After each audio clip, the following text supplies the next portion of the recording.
السلام عليكم ورحمة الله وبركاته. النهاردة هنعمل مع بعض وصفة حلوة وجميلة ولذيذة كل الأطفال بتحبها. يلا نعمل مع بعض الدوناتس مكوناته سهلة وبسيطة، وإن شاء الله هيطلع معانا حلو وهش وهتحبوه وهتعرفوا كلكم تعملوه بكل بساطة وسهولة. المكونات معانا عبارة عن 5 كوبايات دقيق. أنا حاطة 2 كوبايتين هنا و3 هنا، علشان انا هحط الكوبايتين في مرحله والثلاثه في مرحله تانية، و3 كوبايات لبن، وعندي معلقه كبيره خميره فوريه وبيضه وباكو فانيليا، ومعايا يعني ربع كوبايه زبده او سمنه بس تكون بدرجه حراره الغرفه. وطبعا التزيين بتاعي هنعمله بعدين. دلوقتي هنبدأ معانا وصفتنا بكل بساطة وسهولة. يلا بينا نبدأ وصفتنا. نبدأ بقى الوصفة مع بعض. أول حاجة هنحط اللبن زي ما احنا شايفين كده. في الأول دي كوباية لبن مدفيها سنة، فهحط معاها الخميرة عشان الخميرة تشتغل معايا. لازم احطها في حاجة دافية.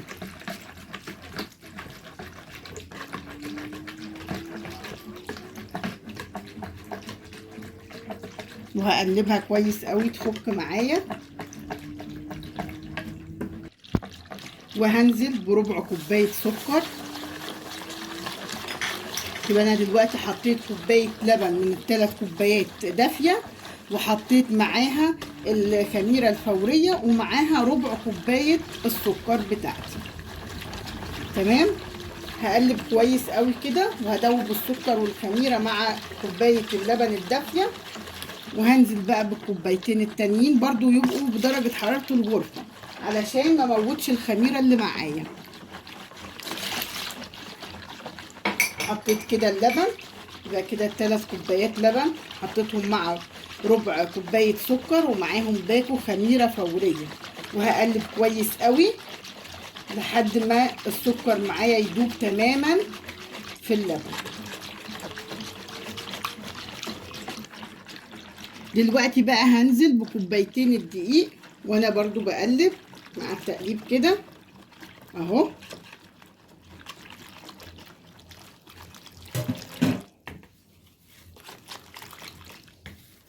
وهدوبه تمام الذوبان، هخليه خلاص يدوب ويمتزج مع الخليط بتاعي جامد كده. وهنزل بالبيضة وهقلب جامد كده زي ما احنا شايفين، وطبعا الفانيليا معايا عشان البيض اهو.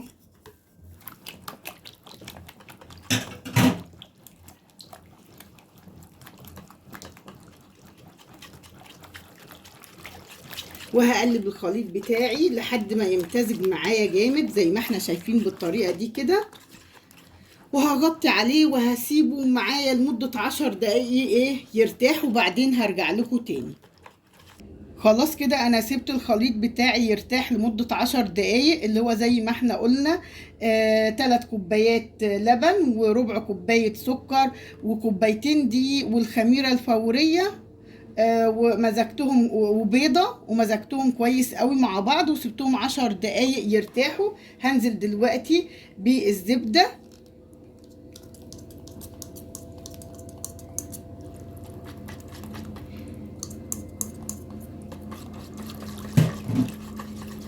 طب ولو ما عنديش زبدة حطي سمنة عادي، مش هيجرى حاجة، مش هتغير من طعمها كتير، بس المهم تكون بدرجة حرارة الغرفة. هقلبهم كويس قوي مع بعض، وهنزل بقى في المرحلة دي ب3 كوبايات من الدقيق اهو.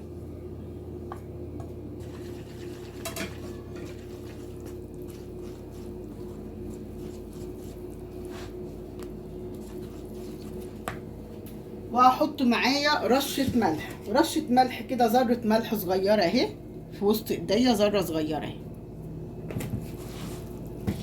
وهقلب الخليط بتاعي كويس، وبعدين بقى دلوقتي مش هينفع اقلب بالمضرب، هعجن بقى بايديا. طيب وانا بعجن الخليط بتاعي لو حسيت ان هو محتاج دقيق شوية عادي ازوده دقيق. دلوقتي انا بعجن عجينة عادية لحد ما هتلم معايا العجينة. تمام. اهو انا احتجت شويه دقيق اهو زي ما انا شايفه. احط شويه دقيق معايا تاني كده، شويه صغيرين بشويه صغيرين لحد ما الم معايا العجينه. فعادي لو لقيت العجينه ما تلمتش معايا ومحتاجه دقيق احط لها دقيق عادي. تمام. بعجن معايا كده. اثناء وانا بعجن يا جماعه لقيت العجين محتاج دقيق، حطيت له كوبايتين دقيق تاني. يبقى كده ال3 كوبايات لبن حطيت عليهم كوبايتين دقيق و3، وحطيت كوبايتين دقيق تاني، يعني حطيت 7 كوبايات دقيق. بس انا استخدمت مج صغير، المج ده موجود عندنا كلنا اللي هو الحجم ده. حطيت بيه 3 كوبايات لبن، خدوا معايا 7 كوبايات من نفس المج دقيق. تمام. عشان تكونوا ايه عارفين معايا، عشان اللي هتجرب الطريقه بعدي تعملها ايه مظبوطه. وعامه اللي ايده واخده على العجين عادي، انا بلم العجين معايا، بحط الدقيق لحد ما ايه العجينه تلم معايا. تمام. بفضل اعجن بقى في العجينه بتاعتي بالطريقه دي لحد ما تلم معايا. وشايفين الطبق بتاعي ينضف كده بالطريقه دي، شايفين اهو. وطبعا كل ما انا ادي حق العجين في ان انا اعجنه كويس، كل ما هيبقى ناعم معايا ويبقى هش. اعجنها كويس قوي حتى لما تلم معايا، اقعد اعجنها شويه، ده هيخليها تبقى هشه اكتر وتبقى ناعمه معايا اكتر. تمام.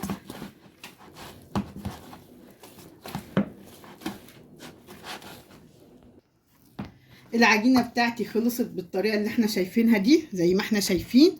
طبعا ما اعملهاش تبقى ناشفه قوي، يعني تبقى طريه معايا كده اهو، عشان تبقى هشه معايا وتبقى ناعمه اهو، تبقى طريه كده. ما اعملهاش تبقى زي ايه جامده زي مثلا عجينه الفطير، لا تبقى اخف شويه. تمام اهو. هنبدأ دلوقتي نسيبها ساعة تختمر، وبعدين نرجع نشوف هنشكلها ازاي. دلوقتي كده العجينة اختمرت معايا زي ما احنا شايفين كده اهو.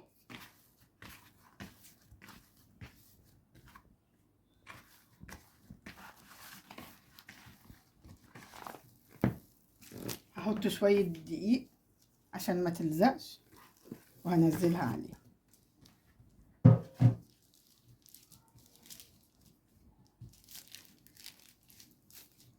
هبدأ بقى اخد كمية من العجينة كده، وانا رشة دقيق كده اهو، وهبدأ افردها. احط دقيق برضو على النشابة عشان ما تلزقش معايا في العجين.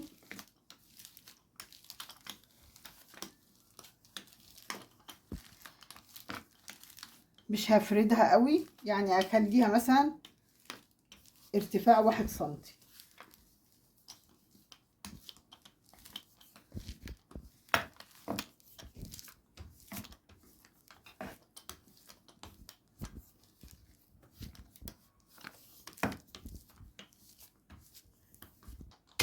زي ما احنا شايفين كده عندي ارتفاع اهو نص سنتي، او نقول نص سنتي، 1 سنتي كتير عشان لسه هسيبها ترتاح تاني 10 دقايق بعد ما اقطعها. طيب بيبقى في قطاعة للدوناتس، طبعا مش عندي، بس القطاعة دي هتنفع برضو. ما اوقفش نفسي على حاجة، احط فيها كده شوية دقيق علشان ما تلزقش معايا في العجين اهو.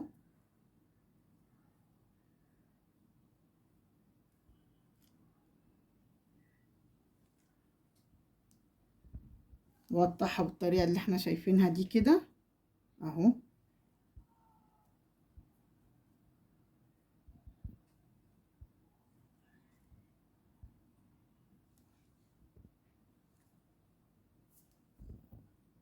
واجيب اي غطا او اي حاجه كده واجي في النص واروح عاملاها كده اهو زي ما احنا شايفين كده اهو.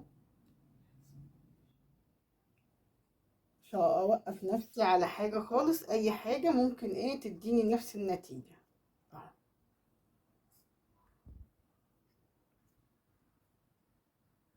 زي ما احنا شايفين كده اهو. اهو ابدا اخد بقى الزيادات اللي حوالين اللي انا مقطعاه كده بالطريقه دي كده، وهستخدمه تاني اهو. اهو اخدت الزيادات دي هعملها تاني كده برضو وهقطعها تمام اهو.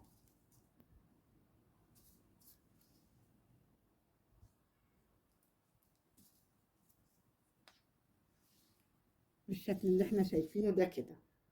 طبعا الحجم انت ايه براحتك، عايزه حجم كبير او صغير ده ايه براحتك. انا احب الحاجه ايه في الوسط، مش كبير قوي ولا صغيره قوي اهو زي ما احنا شايفين كده. والارتفاع بتاعها ده ولسه هترتفع معايا تاني لان هسيبها ترتاح شويه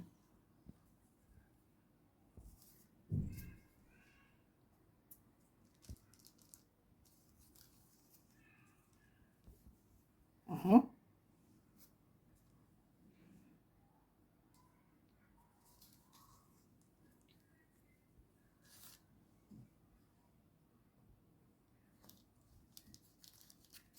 اهو الارتفاع بتاعي زي ما احنا شايفين كده، ولسه هسيبها ترتاح شويه بالشكل اللي احنا شايفينه ده. هخلص الكميه اللي معايا كلها وبعدين هرجع لكم تاني بنفس الطريقه كده هعملها تمام. طبعا في كنت برضو عايزه اقول لكم ان احنا هنعمل فكرت ان انا اعمل شكل تاني. هو ده شكل الدوناتس اللي متعارف عليه، بس يعني انت عادي براحتك لو انت حابة تعملي اشكال تانية تفرح الولاد فما فيش اي مشاكل برضو. الشكل ده بيبقى حرية شخصية عادي او التزيين تمام. ده الشكل المتعارف عليه العادي. تعالوا نعمل شكل تاني طيب اوريهولكم. ده الكمية اللي هي كانت باقية معايا اللي خدتها من حوالين الدوناتس كده، هفردها ترش دي برضو عشان ما تلزقش في ايديا اهو.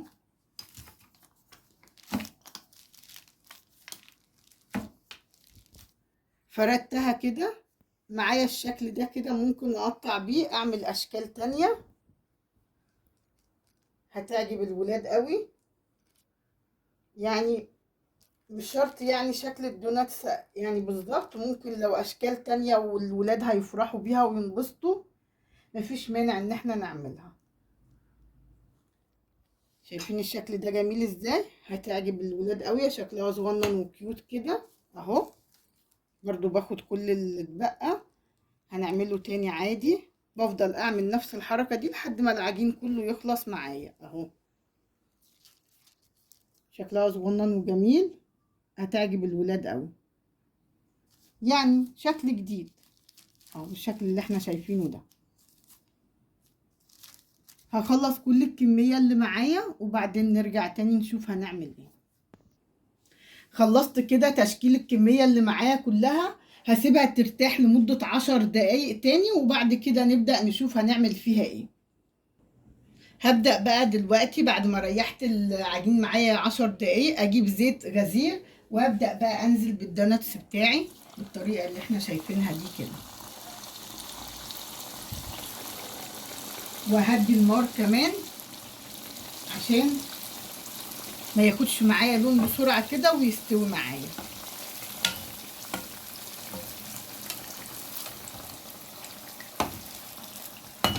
زي ما احنا شايفينه ازاي عالي معايا اهو.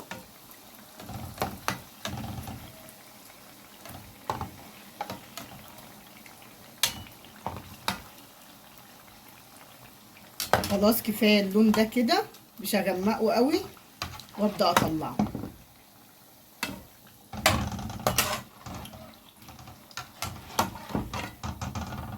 هياخد اللون ده بس معايا وابدا اطلعه. نحط تاني اهو. هو ما بياخدش وقت ان هو مختمر كويس وهش زي ما احنا شايفين كده اهو.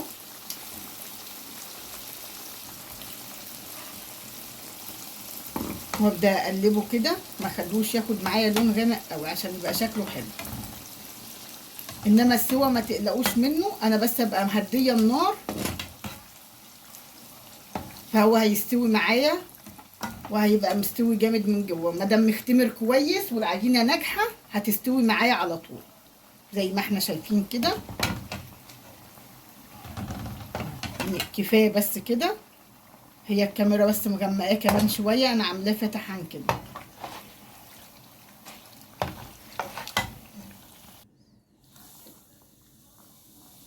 انزل كده اهو زي ما احنا شايفين اهو.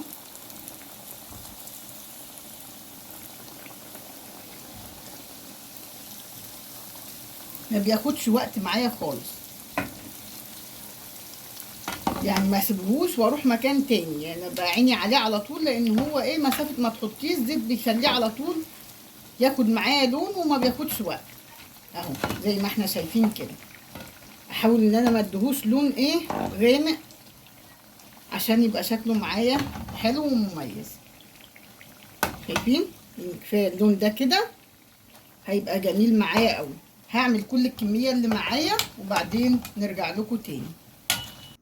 خلصت الكميه اللي معايا كلها، شايفين شكلها بقى عامل ازاي زي ما احنا شايفين اهو اهو. وشايفين من جوه اسفنجيه وهشه وجميله ومستويه زي ما احنا شايفين. طبعا هنبدا دلوقتي التزيين ده يعني حريه شخصيه. طيب احنا ما وريتكوش النجوم، طبعا هو الدوناتس ما فيهوش نجوم وكده، بس زي ما قلت لكم عشان الولاد يفرحوا بالاشكال دي اهو. وده شكل زي شجره الكريسماس كده، شايفين من جوه عامله ازاي اهو. طيب هنبدا دلوقتي نشكلها. التشكيل بقى والتزيين ده حريه شخصيه زي ما قلنا. انا هزينها بالشوكولاته عادي، ممكن نحط شوكولاته بيضه وممكن نحط شوكولاته وعليها مكسرات نعمل اشكال، وممكن نحط عليها فارماسيه او اي حاجه. التشكيل والتزيين دي براحتك. هنبدا نمسك الدوناتس زي ما احنا شايفين كده وننزل كده اهو.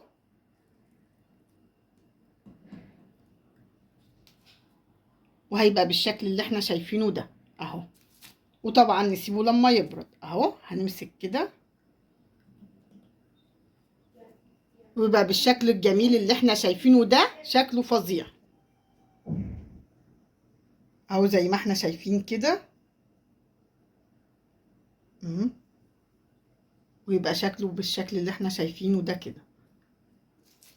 نعمل واحدة تانية من دي اهو. شكلها فظيع وطعمها جميل جدا، جربوها هتعجبكم. كمان ان هي برضو مش غالية قوي، مكوناتها اقتصادية وحلوة، وبتعمل معايا كمية حلوة وكبيرة، وطعمها بيبقى جميل وبتعجب الولاد والكبار كمان. تمام. الاشكال دي اللي هي شبه اللعب دي والنجوم والحاجات دي تعجب الولاد قوي. شايفين شكلها عامل ازاي. بنعمل الكمية اللي معانا كلها كده بالطريقة دي. ولو في شوكولاتة بيضة برضو، احنا طبعا الشوكولاتة دي شوكولاتة خام وعاملينها حمام بخار زي ما احنا عملناها في القناة قبل كده عادي، او شوكولاتة بيضة برضو وبنعملها بنفس الطريقة عادي برضو. تمام. ولو عايزينها لونها بيبقى فيه لون بامبي كده، بنجيب لون شوكولاتة البيضة بنعمل لها حمام بخار وبنحط لها لون صناعي اللي هو الالوان الغذائية دي، بيدينا الالوان اللي احنا عايزينها، سواء لو بامبي او اصفر او اي لون احنا حابينه. فالتشكيل ده عادي زي ما قلنا في كذا كذا شكل ممكن نشكل بيه. هنعمل الكمية اللي معانا كلها زي ما احنا شايفين بالشكل اللي احنا شايفينه ده كده، وهتبقى معانا بالشكل الجميل ده كده. وبعدين هنحطها لحد ما الشوكولاتة بتاعتنا تجمد، وبعدين نشوف شكلها بقى عامل ازاي في الاخر.